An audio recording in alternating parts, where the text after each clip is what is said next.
So we're going to start with the smallest bike and work our way up to the biggest. So that means that we're going to start with the YZ125X. This is the only bike that you have to premix the gas. Everything else is oil injected. And this is the only bike that has a Kickstarter, but not really a big deal for a 125. Very easy to start. So the power on this bike is like, if you're familiar with a Moto 125, it is very similar to that. Yamaha has broadened the power band a little bit, which takes a little bit of the hit away, but ultimately there's really nothing on bottom. There's not really much torque, and all the power is right in the middle. Where this leaves the bike as far as what kind of riding it excelled at, actually like faster flowing terrain, kind of 2-track or single track that isn't too technical, where you can really stay on the pipe, stay in the meat of the power. This bike was a blast.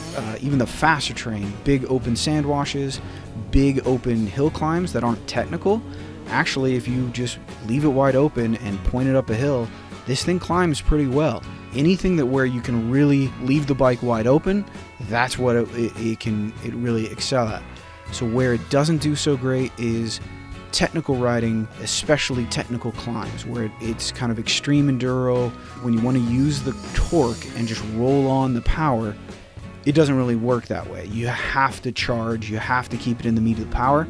This bike would be good for smaller riders, newer riders, even more aggressive riders that you're going to be riding more cross country and maybe some track. Moving